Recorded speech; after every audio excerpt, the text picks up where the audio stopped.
இங்கே வரும். இந்த மாதிரி ஒன்று ரெண்டு பேர் இருப்பார்கள். நான் பொண்டாட்டியாக கூட இருந்துட்டு போகிறேன், கட்டின பொண்டாட்டி வரலைன்னா என்ன, நான் பொண்டாட்டியாக இருந்துட்டு போகிறேன்னு சொல்கிறான் அந்த பெண். இதெல்லாம் என்ன ஒரு ஒழுக்கம் கெட்ட பேச்சு. 1000 தங்கச்சி இருக்கிறோம், 1000 அக்கா இருக்கிறோம், பொண்டாட்டியாக கூட இருந்துட்டு போகிறோமே, எங்கள் தளபதிக்கு நாங்கள் நிற்போம். ஆனால் இந்த பெண் நான் பொண்டாட்டியாக வந்திருக்கேன்னு சொல்லி எத்தனை பேர் வருவா? நாட்டில் 7 கோடி பேரில் 3 கோடி பொம்பளை இருக்கா. நான் பொண்டாட்டியாக வரேன்னு யாராவது சொல்லுவாடா? இது ஒரு பேச்சா?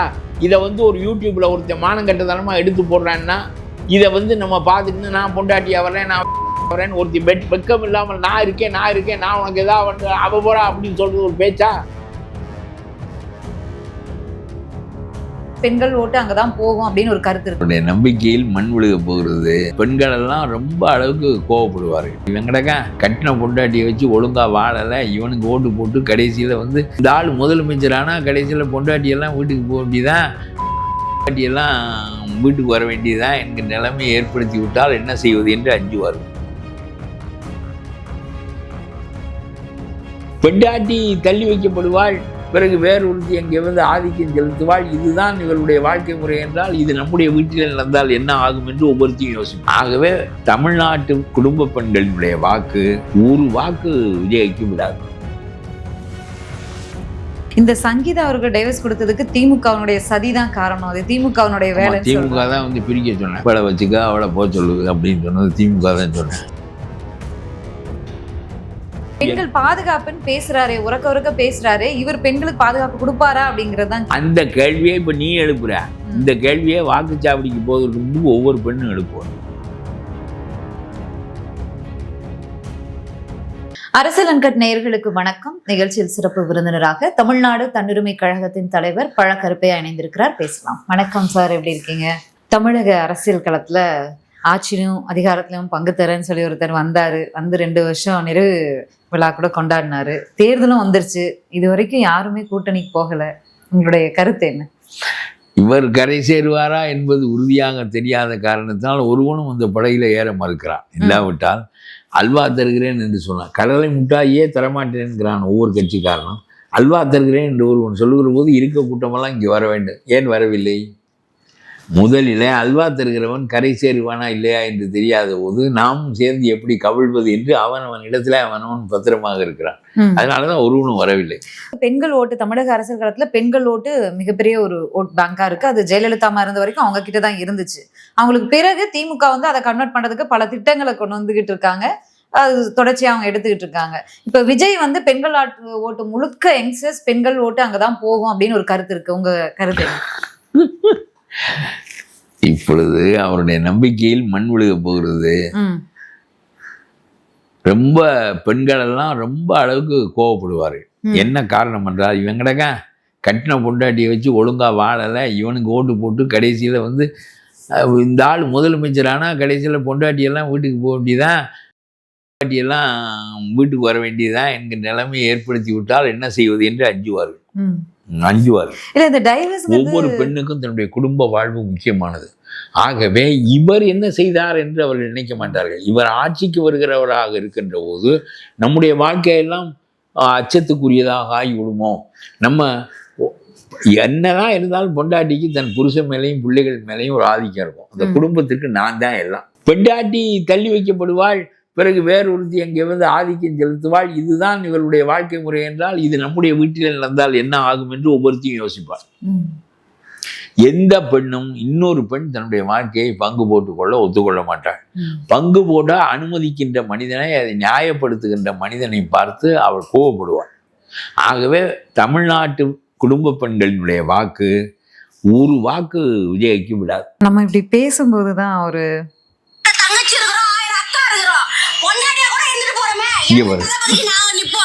இந்த மாதிரி 1-2 பேர் இருப்பார்கள். நான் பொண்டாட்டியாக கூட இருந்துட்டு போகிறேன், அவ வரலைன்னா என்ன, கட்டின பொண்டாட்டி வரலைன்னா என்ன, நான் பொண்டாட்டியாக இருந்துட்டு போகிறேன்னு சொல்கிறான் அந்த பெண். இதான் நீ காட்டுறது எனக்கு தெரியாது. தளபதி அப்படின்னா இன்னும் கொண்டாடுறாங்க விஜய் அவர்களை. இதெல்லாம் என்ன ஒரு ஒழுக்கம் கெட்ட பேச்சு. அதாவது கட்டின பொண்டாட்டியை ஏன் தள்ளி வைத்தாருன்னா அவ கிடக்கா, இவன் என்ன பெரிய இது, நான் பொண்டாட்டியாக இருக்கேன்னு சொல்கிறது என்ன பேச்சு? இது என்ன? இது ஒரு இதையெல்லாம் பொது வெளியில் நாம் வீடியோவாக வெளியிடுகிறோம். அவர்கள் இதை ஊக்குவித்து வெளியிடுகிறார்கள் என்றால் அது பெருமைக்குரியதில்லை, பொது ஒழுக்கத்தையே அழிக்கக்கூடியது. ஒரு பெண்ணை இப்படி யாரோ ஒரு பெண் கோடிக்கணக்கான பெண்ணில் ஒரு பெண் அப்படி பேசுவாள். யாரோ ஒரு பெண் தான், நான் சொல்லுகிறேன். நைனா நாகேந்திரன் சொன்னார், முதல்ல வீட்டை கவனிங்க, அப்புறம் நாட்டை கவனிக்கலாம்னார். உடனே அந்த பெண்மணி நடிகை கிளம்பி விட்டார். எப்படி நீ அப்படி சொல்லலாம் என்று சொல்லி அவர் கண்டனம் தெரிவித்தார். அவர் கூட தெரிவித்தார். இல்ல, அந்த பெண் கண்டனம் தெரிவித்தால் இவர் மன்னிப்பு கேட்டு விட்டார். ஐயோ வருத்தப்பட்டீர்களா என்று மன்னிப்பு கேட்டு விட்டார். இப்பொழுது என்ன நடந்தது? நான் சொல்லுகிறேன், ஒரு பெண்ணினுடைய வாழ்க்கை, அந்த நடிகையை பற்றி நீ எப்படி கருத்து சொல்லலாம்? ஒரு பெண்மணியினுடைய மதிப்பை குலைக்கின்ற வகையில் என்று கனிமொழி கிளம்பினார். அந்த பெண்ணினுடைய மரியாதையை காப்பாற்ற அந்த 3வது பெண் ஒருத்தி உள்ளே நுழைந்ததாக சொன்னாரே, அவருடைய மதிப்பை காப்பாற்ற கனிமொழி உள்ளே இறங்கினார். ஏனென்றால் அவருடைய மதிப்பு ரொம்ப முக்கியம். இப்பொழுது அவருடைய பெண்டாட்டி சொல்லுகிறாள், என்னுடைய வாழ்க்கையை கெடுத்தவள் இவள்தான் என்று. நான் கேட்கிறேன், பெண்ணுடைய வாழ்க்கையை பெண் தான் கெடுக்கிறாள் என்றால் அந்த பெண் நீக்கி வைக்கப்பட வேண்டிய பெண்ணா, ஏற்றுக்கொள்ளப்பட வேண்டிய பெண்ணா? இதில் பெண்ணின் உரிமை இருக்கிறதா, இல்லை பெண்ணின் பாதிப்பு இருக்கிறதா? பெண்ணின் வாழ்க்கையை பாதித்தவள் இன்னொரு பெண் தான் என்றால் இதில் பெண் உரிமை என்ன இருக்கிறது? இந்த கனிமொழி சொல்லட்டுமே. இல்ல, அந்த நேரத்துல இந்த விஷயங்கள் வெளியில வரல அப்படிங்கிறதையும் பாக்குறோம். அந்த நேரத்துல வரல, அதனால அந்த பெண் என்னை எதற்காக சொன்னா என்று கேட்டபோது இவர் பின்வாங்கி விட்டார் நைனா நாகேந்திரன். இப்போ அதை தான் நைனா நாகேந்திரன் வைத்த குற்றச்சாட்டை தான் விஜயனுடைய மனைவி வைத்திருக்கிறார். என்னுடைய வாழ்க்கையை இவள் பாதித்து விட்டாள், என்னுடைய வாழ்க்கையை அவள் பிடுங்கி கொண்டு விட்டாள் என்று அவள் சொல்லுகிறார். ஒரு பெண்ணினுடைய வாழ்க்கையை ஆண் பிடுங்குவதில்லை, பெண் தான் பிடுங்குவாள். இல்ல, இப்போ விவாகரத்துலாம் சகஜமான விஷயம் தானே, எல்லாருக்கும் நடந்திருக்கு. இதெல்லாம் ஒரு விஷயம் அதெல்லாம் கிடையாது. இன்னைக்கு 90-95 விழுக்காடு எந்த திருமணங்கள் 5 விழுக்காடு நடக்கிறதே தவிர பிரிந்து. கனிமொழிக்கு அது உரிமை, பெண் உரிமை. எல்லாரும் அதை பெண் உரிமை என்று நினைப்பதில்லை. அது கட்டின பெண்டாட்டியை எவனும் கைவிடுவதும் இல்லை, கட்டின பெண்டாட்டி கணவனை கைவிடுவதும் இல்லை. இவர்கள் 2 பேரும் பெற்ற பிள்ளைகள் அவர்களுக்கு வாழ்வின் ஆதாரமாக இருக்கிறவர்கள். அதனால அப்புறம் எனக்கு பிள்ளைகளும் வேண்டாம், பொண்டாட்டியும் வேண்டாம், பெற்றோரும் வேண்டாம், நான் மட்டும்தான் யாரை வேணாலும் வச்சுக்குவேன்னு சொல்றது நம்முடைய வாழ்க்கை முறை இல்லை. இல்ல, இப்போ விவாகரத்து ஓகே, அவங்க வச்சு குற்றச்சாட்டுகள் தான் ஒரு 4-5 வருஷமா எனக்கு பொருளாதாரத்தை கட் பண்ணி என்னை வீட்டுல சிறை வச்ச மாதிரி வச்சிருந்தாரு இதெல்லாம் அது இருக்கட்டும். யாரு சொல்லுவது மெய்? இல்ல, பெண்கள் பாதுகாப்புன்னு பேசுறாரு, உறக்க பேசுறாரு. இவர் பெண்களுக்கு பாதுகாப்பு கொடுப்பாரா அப்படிங்கறதுதான் அந்த கேள்வியை இப்ப நீ எழுப்புற. இந்த கேள்வியை வாக்குச்சாவடிக்கு போவதற்கு முன்பு ஒவ்வொரு பெண்ணும் எழுப்புவார். பெண்கள் ஓட்ட விஜய் கண்டிப்பா இதெல்லாம் விஷயமே இல்ல எங்க தளபதி அது சொல்லிக்கின்றது. இந்த இப்போ ஒரு பெண் பேசியிருந்தார், கட்சி நிர்வாகிகளும் அப்படிதான் பேசுறாங்க. அது அவர்கள் பேசிக்கொண்டே இருக்க வேண்டியதான். வாழ்க்கை கற்பிக்கும் அவர்களுக்கு. ஒவ்வொரு பெண்ணும் பயப்படுவாள். அதாவது கட்டிய பெண்டாட்டியை ஒழுங்காக ஒருவன் பேணவில்லை. முதல்ல பேசப்பட்டதில் இவ்வளவு புரிதல் இல்லை, யாருக்கும் இல்லை. நைனா நாகேந்திரன் பேசுகிற போது இவ்வளவு புரிதல் இல்லை. அந்த புரிதல் இருக்கிறது. கிளின்டன் வரையிலும் தவறு செய்திருக்கிறார். மறுபடியும் மனைவியின் பக்கம்தான் மன்னிப்பு கேட்கிறார். தவறு செய்து விட்டேன் என்று அதை கிளின்டன் அமெரிக்க ஜனாதிபதியாக இருந்தார், ஏற்கனவே தவறு செய்து விட்டேன் என்று மன்னிப்பு கேட்டால் அந்த பெண் ஏற்றுக்கொண்டு விட்டார். இது அப்படி இல்லையே. நம்ம இப்போ பணம் கொடுக்க மாட்டோம், தனித்து வைப்போம், ஒதுக்கி வைப்போம், நம்ம நோக்கத்துக்கு இருப்போம் அப்படின்னா இதை எந்த குடும்ப பெண்ணும் ஒப்புக்கொள்ள மாட்டாள். நீ தனியாக இந்த வேலையை எல்லாரும் செய்து கொண்டிருப்பான். ஒரு 5% பேர் செய்வான், 95% பேர் இதை செய்ய மாட்டான். அவனுக்கு ஒரு வாஞ்சாலையாக இருக்கிற மனைவி, நாம் இருவரும் நம்முடைய சேர்க்கையின் அடையாளமாக பெற்ற பிள்ளைகள், அவற்றுக்கு ஒரு துன்பம், அவற்றுக்கு ஒரு நோய், அவற்றுக்கு ஒரு இயலாமை, இவற்றின் மீது நாம் கொள்ளுகின்ற பற்று, இதுதான் குடும்பத்தை நிலைநிறுத்துகிறது. ஒவ்வொரு தனித்தனி குடும்பமாக தனித்தனி வீடாக ஏற்றிருக்கிறோம், மொத்தமாக இருக்க வேண்டியதான ஒரு கம்யூனிட்டி அல்ல. இதுதான் காரணம். நான் சொல்றேன், இந்தியா உடைந்து போனாலும் ஒன்றும் ஆகாது. குடும்பம் உடைந்து போனால் நாடே கெட்டுவிடும். Family is the fundamental unit of the society. அதனால சொல்றேன், let India disintegrate. Let India disintegrate. Nothing will happen. But if a family disintegrates, everything will happen. It is more harm.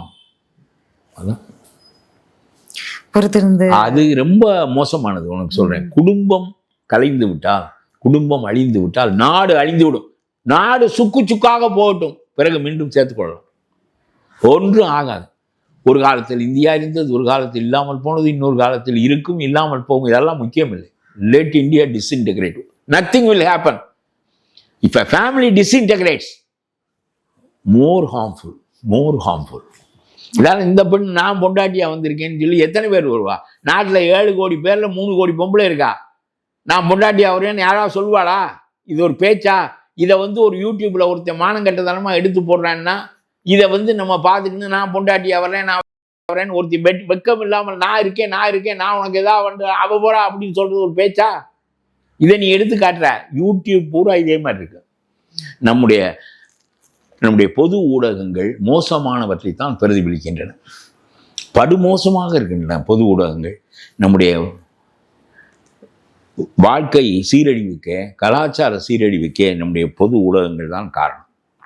இந்த மாதிரி ஒன்று பேசுவதை, வெக்கங்கெட்டதனமாக பேசுவதை ஒருத்தன் எடுத்து போடுறான் பாரு. வெக்கமில்லாமல் போடுறான். இது என்ன இது? அதாவது மலத்தை மிதிப்பதே கேவலமானது, அருவருப்பானது என்கின்ற போது இல்ல அங்க இன்னொரு புரிதல் எடுத்துக்கலாம்னு நினைக்கிறேன். மற்ற அரசியல் கட்சிகள் ஓரளவுக்கு தொண்டர்களை அரசியல் புரிதல் கொண்டு வராங்க. தாவேக்கா அரசியல் புரிதலே இல்லாம வச்சிருக்காங்கன்ற ஒரு நோக்கத்திலையும் எடுத்துக்கலாம். அந்த பெண்ணுடைய இதை பெரிய பெருமையா போடுகிறார்களே, இது ரொம்ப கேவலம் இல்லையா? நான் சொல்லுகிறேன், நீ அரசியலில் முதலமைச்சரை வாங்க தெருவில் அது முக்கியம் இல்லை. இந்த நாட்டினுடைய 2000 ஆண்டு கலாச்சாரம் அழிந்துவிடும். தவறுகள் தமிழ் சங்க இலக்கியத்திலிருந்து எல்லா காலங்களிலும் இருக்கின்றன.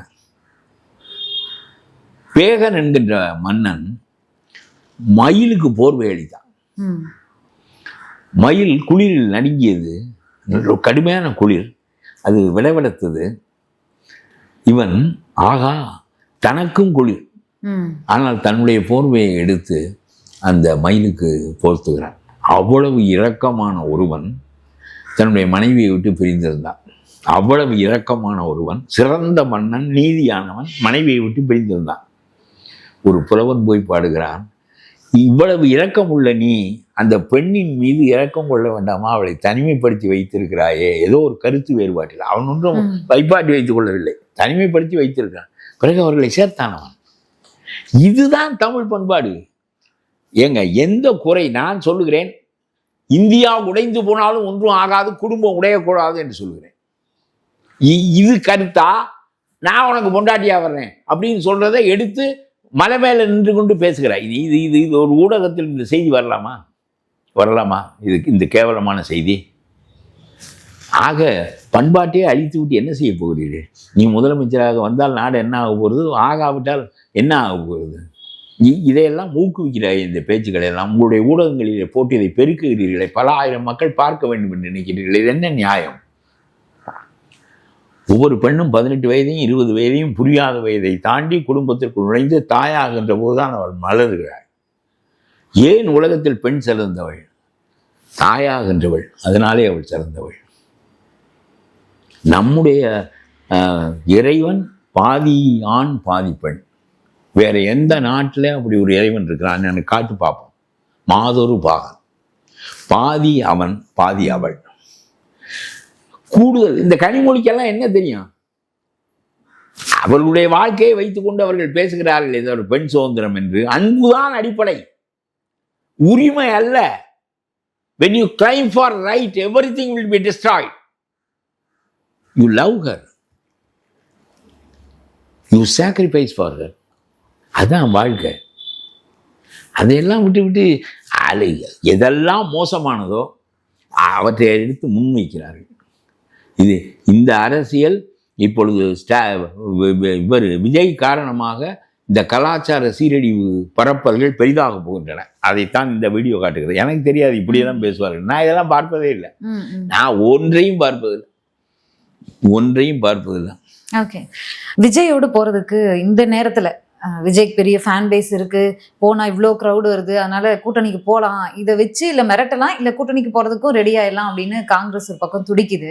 இது தமிழ்நாட்டிற்கு நல்லதுன்னு நினைக்கிறீங்களா? நல்லது இல்லை. முதல்ல காங்கிரஸ் சொல்லணும், இதெல்லாம் இந்த பொம்பளையெல்லாம் பேசக்கூடாதுடா, அவ இல்லைன்னா என்ன, நான் வர்றேன் உனக்கு அப்படின்னு சொல்கிற பேச்செல்லாம் பேசக்கூடாது, இதெல்லாம் அசிங்கம், நாட்டினுடைய பண்பாட்டை கெடுக்காத. இத்தாலியிலிருந்து வந்த தாய் இந்திய பண்பாட்டுக்கு மாறினாள், அதான் காங்கிரஸ். இத்தாலியிலிருந்து வந்த பெண் இந்த நாட்டில் இருக்கிறவர்களெல்லாம் 2-3 தரம் கல்யாணம் பண்ணிக்கணும்னு ஐரோப்பிய கலாச்சாரத்துக்கு மாறுகிற புதுமை பெண்களெல்லாம் இருக்கிறார்கள். அவள் இத்தாலிய கலாச்சாரத்தில் ஒருமை பெண்ணாக வாழ்ந்தாள். கணவன் இறந்த பிறகு விதவையாக இருந்தாள். நம்முடைய கலாச்சாரம் அவளை அந்த ஆளுமை அவள் மீது விழுந்தது. அதுதான் பெருமை. இங்கே இருக்கிறவ அங்கே இருக்கிறவள்ள அந்த அடங்காதவளை பார்த்து புதிய கலாச்சாரம் பேசுகிறாள். அது அல்ல, குடும்பம்தான் ரொம்ப இன்றியமையாது. மனிதனுக்கு ஆறுதல், பாதுகாப்பு, வாழ்வதற்கான பிடிப்பு எல்லாவற்றையும் குடும்பம்தான் தருகிறது. இயேசு சொன்னதுதான் ரொம்ப பிரமாணம். தாயிடமிருந்தும் தந்தையிடமிருந்தும் பிரிந்து மனைவியோடு ஒன்றுவானாகன்னு சொல்றார். தாயிடமிருந்தும் தந்தையிடமிருந்தும் பிரிந்து தாயிடம் மனைவியிடம் ஒன்றுவானாகங்கிறார். நீனும் அவளும் தான் ஒன்றுங்கிறார். அதுதான் குடும்பம். மறுபடியும் பெற்றோரிடம் நான் வந்து விடுகிறோமே, பிறகு தனி குடும்பம். அப்புறம் நம்முடைய மகன் தனித்து அவன் தனி குடும்பம், அவனுடைய மகன் தனி குடும்பம். இப்படியே உறவுகள் இருக்குமே தவிர தனித்தனி தானே. கோவலனும் கண்ணையும் தனித்து தானே வாழ்ந்தார்கள். எவ்வளவு சிறந்ததை போதிக்க வேண்டும். அதை விட்டு நீ அரசியலுக்கு வந்ததினால் நாட்டின் பொது ஒழுக்க குறைவை பெருமைப்படுத்துகின்ற பேச்சுக்கள் எழுகின்றன. இது ரொம்ப மோசமானது. இல்ல கரூர் சம்பவம் நடந்துச்சு, அதுக்கப்புறம் பல்வேறு விஷயங்கள் சமீபத்துல கூட இந்த ஆனா எது வேண்டுமானாலும் இருக்கட்டும், குடும்பம் தான் அடிப்படை, குடும்பம் தான் மதிப்புக்குரியது. அந்த பெண் அவளை விட்டுட்டு என்னோட இரு என்று சொல்லுகிறாள். இவ்வளவுதான். இது வந்து செய்யலைன்னா சமாதானப்படுத்தி ஏதாவது செய்ய.